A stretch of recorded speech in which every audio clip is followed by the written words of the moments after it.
आहेत मृतांचा आकडा वाढण्याची शक्यता व्यक्त होते।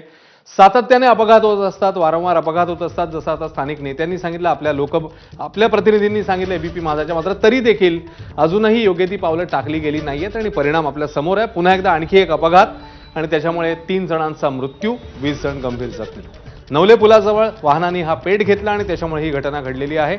सध्या तिकडे वाहतूक कोंडी आहे। अग्निशमन दल, पोलीस घटनास्थळी दाखल झालेले आहेत। रेस्क्यू ऑपरेशन सुरू आहे। मात्र तरी देखील प्रश्न हा उरतो की सातत्याने हे अपघात होत असताना, अशा प्रकारच्या घटना होत असताना याकडे लक्ष दिलं जात नाहीये का, उपाययोजना केल्या जात नाहीयेत का, आणि मग त्या होत नसतील तर जबाबदारी कोणाची?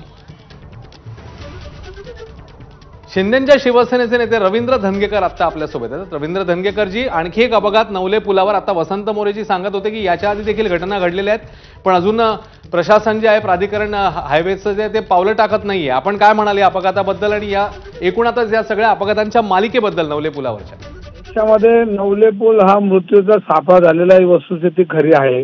त्याच्यामध्ये ज्या पद्धतीने ह्या ठिकाणी अपघात होता त्याची उच्चस्तरीय चौकशी झाली पाहिजे आणि या रस्त्याला अपघात का होता त्याच्यात एक उच्चस्तरीय कमिटी किंवा उच्चस्तरीय अधिकारी नेमून ह्या रस्त्याची कायमची उपाययोजना केली पाहिजे।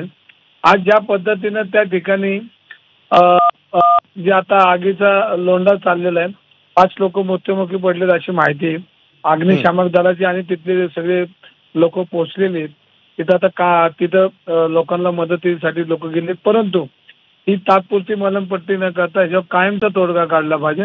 आणि ह्याच्यामध्ये मी आता शिंदे साहेबांशी बोलणार आहे आणि त्यांना एकदा 1-2 दिवसात तिकडे घेऊनच येणार आहे की एकदा ह्याच्यामध्ये काहीतरी कायमचा तोडगा काढा। ह्याच्यामध्ये काय तांत्रिक चुका आहेत का, काय याच्यामध्ये आपल्याला काय उपाययोजना करायला लागतील किंवा कशा पद्धतीने हे रोडवर इतक्या फास्ट गाड्या येतात आणि त्या ज्या पद्धतीनं पुणे शहरातच हा नवले ब्रिज येतो, त्यामुळे आपले पुणेकर म्हणून आपली सगळ्यांची जबाबदारी। आणि आता हे बघतानाही आपण डोळ्यांनी बघू शकतो एवढा मोठा, आणि काहीच करू शकत नाही। आपल्या डोळ्यासमोर लोक मरतायत आणि कुठलीच यंत्रणा याला मदत करू शकत नाही। म्हणजे याच्यावर कायमचे एखादी ह्याच्यामध्ये ह्या पुलामध्ये काहीतरी अजून आपल्याला चेंजिंग करता येतील का, किंवा ह्याच्यावर कायमचा तोडगा काय काढता येईल याची आपल्याला सगळ्यांनाच म्हणून आपली जबाबदारी।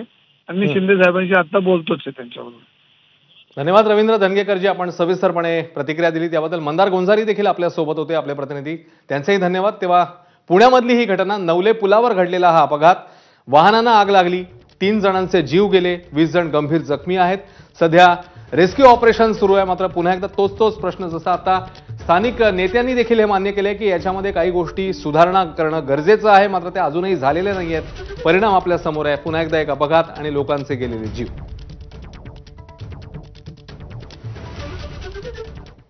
आणि आता अन्य घडामोडी, बातमी येते इंदुरीकर महाराजांसंदर्भातली। इंदुरीकर महाराज आता कीर्तन